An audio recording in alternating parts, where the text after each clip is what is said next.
Coming up, a family saga set in Costa Rica. A story about racism and hope. Plus, our distraction of the week. I'm Mel. I'm Dave. This is the Library of Lost Time. When we did our episode about Costa Rica back in season 3, I recommended a lighthearted romantic adventure novel, the modern classic Jurassic Park, and a short story collection that includes a magical story that I still think about at random moments. That's so nice when a story stays with you like that. It's really in there. I enjoyed all of those books, but at the time, I was disappointed that I couldn't find a juicy family saga to round out my picks. That problem has been solved with the new novel, Where There Was Fire by Manuel Arias. Here's the setup.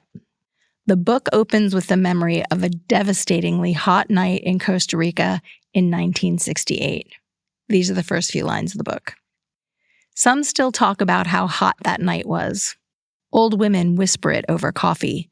They're just as old husbands debating over checkers outside. Even a tow truck driver named Louis, born that night, has been told about the malignancy of the heat, its teeth. You know how hot that night was right now, right? On that memorably hot night, 2 terrible things happened. The American Fruit Company's largest banana plantation burned to the ground, and a man named Jose Maria murdered his mother-in-law in front of his wife, Teresa.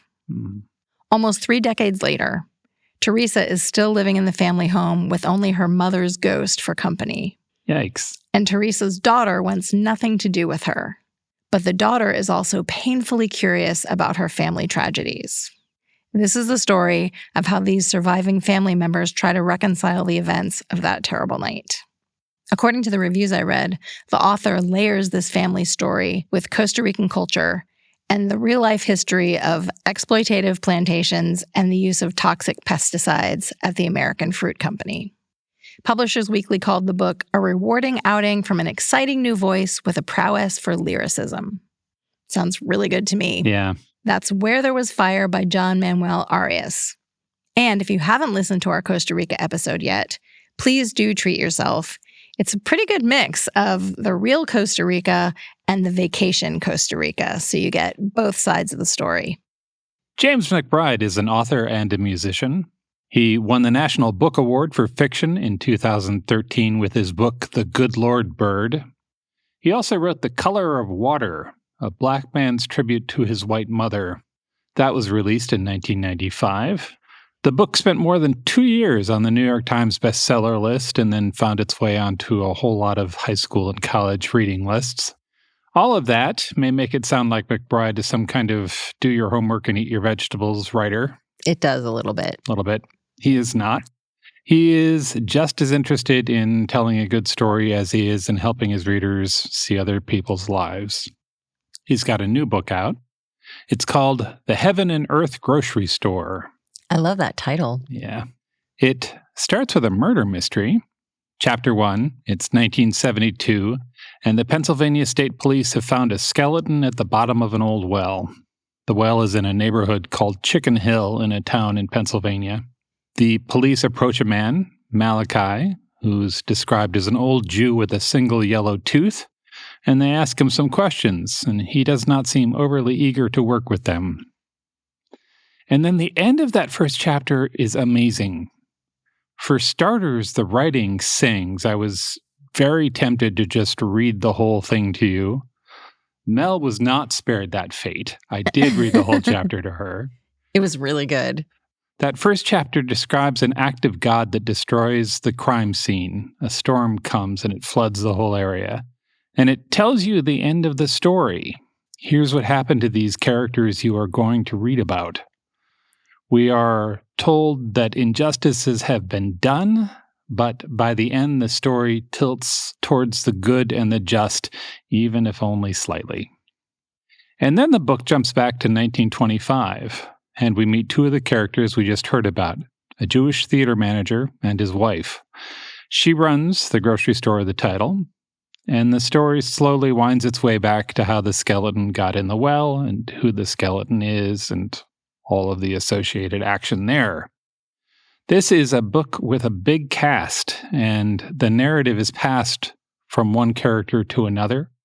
It's more of a story about a neighborhood than about any single person, and I'm very much looking forward to reading it. It's The Heaven and Earth Grocery Store by James McBride. That sounds amazing. Doesn't it? And now our distraction of the week. A few weeks ago, Dave and I went to the United States to see family and friends that we hadn't seen since 2019. Yeah, it'd been a while. We landed in Philadelphia about 1 o'clock in the afternoon, and by 3, we were doing the only reasonable thing. We were eating Philadelphia cheesesteaks in South Philly. It's true. So before I get into the story, let's define a cheesesteak for people who've never had one. It's a long, crusty Italian roll filled with thinly sliced ribeye beef and melted cheese. If you order it with fried onions, it's called getting it with, which is pronounced wit, as if it starts with a capital W and the ending H doesn't exist. Yeah. I'll take a cheesesteak wit. There you go. You can also add peppers and mushrooms. Yeah. There are tons of places in Philadelphia to get cheesesteaks, but the most famous, or at least notorious, are Pat's and Gino's. They're both found in South Philly. That's the area around the Italian market. And they're right across the street from each other at the corner of 9th and Passyunk Avenue. We were staying with our friend Ellen, and she's like a block and a half from there. And so we just wandered over. And I was shocked, even though I knew they were right across the street from each other, to find out exactly how right across the street from each other they are. It's true. Pat's was first. Yep. In 1930, Pat Olivieri had a hot dog stand on that corner. As the story goes, one day he got sick of eating hot dogs, and he sent his brother to the butcher for some meat. Then he cooked a ribeye steak on his hot dog grill, chopped it up, and stuffed it into a roll with some onions. Just as he was about to eat it, a cab driver friend of his swung by for a chat, saw the sandwich, and asked for one. Pat told him, "I don't have any more, but you can have half of this one." The cab driver took a bite and said, "Forget hot dogs. You should make these." I like a story with a magical cab driver in it. I do too. Yeah. Then came Gino's. Yep. In 1966, a neighborhood fella named Joe Vento was super into cheesesteaks and decided to get into the business himself. As the legend goes, he set up shop across the street with just a box of steaks and $6 to his name. Yeah. When his son Gino was born 5 years later, he renamed his restaurant for his kiddo, and that Gino still runs the shop today. Both Pat's and Gino's have the same menu: cheesesteaks, fries, sodas. There's a condiment bar where you can add hot cherry peppers to your sandwich and get ketchup for your fries. That's it. Yeah. They both have picnic tables on the sidewalk. Yeah. And the prices are the same at each place. Yeah. Just to clear things up, this is just a sort of a walk-up window set into a building for both places. Order your sandwich as quickly as possible, sit at the picnic table, and shove it in your mouth. Yeah, they are both set up for high-volume operations. Yes. In the name of research, we visited both Pat's and Gino's at the same time on the same day. For science. For science. To be clear, both shops use the same kind of meat and cheese with options for American, provolone, and Cheese Whiz, but they get their bread from different bakeries, and they cook their meat differently from each other. Pat's uses thinner slices of beef that sort of break down on the grill as they're cooked. That means in the sandwich, the meat and cheese kind of melt into each other. Gino's uses thicker slices of beef that are chopped into sort of chunks on the grill. We got both of our sandwiches with onions, and I chose provolone as our cheese because I thought Cheese Whiz sounded like a travesty. However, our friend Ellen is on Team Cheese Whiz. Yeah. And she added a Pat sandwich with Cheese Whiz to the tray of food we were trying. She did. Without objection, I will say. No, I'm always happy to try more cheesesteaks. Yeah. So, Dave. Yes. Would you like to talk about your impressions of Pat's versus Gino's? So first we went to Gino's, and I got a sandwich. I was jet lagged, but I thought the experience was rushed. It felt very brusque to me. And then we sat down, and I tried the sandwich, and I was like, it's okay. I was okay with it. It felt a little touristical. You weren't blown away. I was not blown away. Then we had Pat's. And then I was like, oh, they're onto something here. And we had the provolone one first, and that was delicious. And I think it's because, in part, I like the freshness of the bun and the flavor of that. And like you said, the way they cooked the meat, there was more sort of charness and more meat and cheese mingling. And then we tried Ellen's Cheese Whiz sandwich, and that was the big winner. I think we were both surprised to find ourselves on Team Cheese Whiz. Shocked.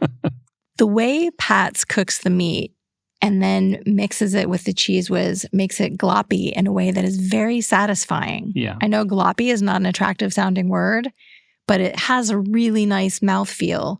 The roll that they use is crusty but tender, and it just kind of hugs that meat and cheese melange.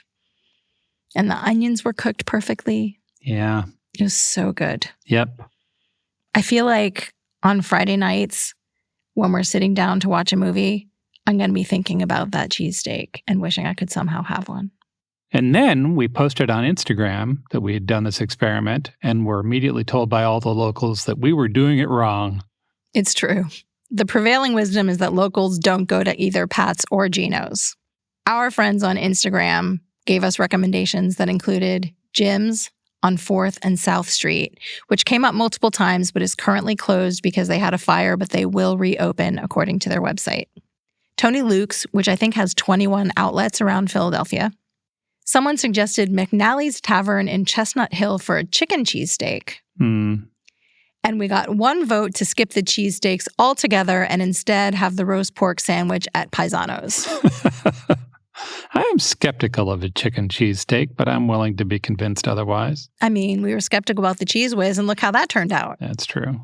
Important to note, almost all of these places will ship nationwide. So if you're in the United States and this has made you hungry or you have a cheesesteak emergency, you can go to their websites and get long-distance delivery. You could also make one of your own. You can. I'm a big fan of the book Sandwiches That You Will Like. Yep. And there is a recipe in there that I believe is adapted from Pat's to make a cheesesteak at home. I will share that on our blog. Visit strongsenseofplace.com/library for links to all of the cheesesteak goodness and for more on the books we discussed. Also, you can always hit the handy links in the podcast description instead of going to our website. Thanks for joining us in the Library of Lost Time. Remember to visit your local library and your independent bookstore to lose some time yourself. Stay curious. We'll talk to you soon.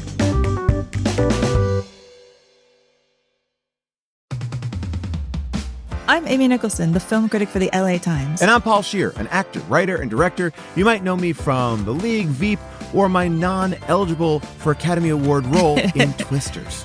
We love movies, and we come at them from different perspectives.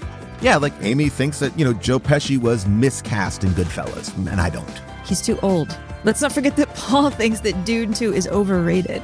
It is. Anyway, despite this, we come together to host Unspooled, a podcast where we talk about good movies, critical hits, fan favorites, must-sees, and in case you missed them. We're talking Parasite to Home Alone. From Grease to The Dark Knight. We've done deep dives on popcorn flicks. We've talked about why Independence Day deserves a second look. And we've talked about horror movies, some that you've never even heard of, like Ganja and Hess. So if you love movies like we do, come along on our cinematic adventure. Listen to Unspooled wherever you get your podcasts. And don't forget to hit the follow button.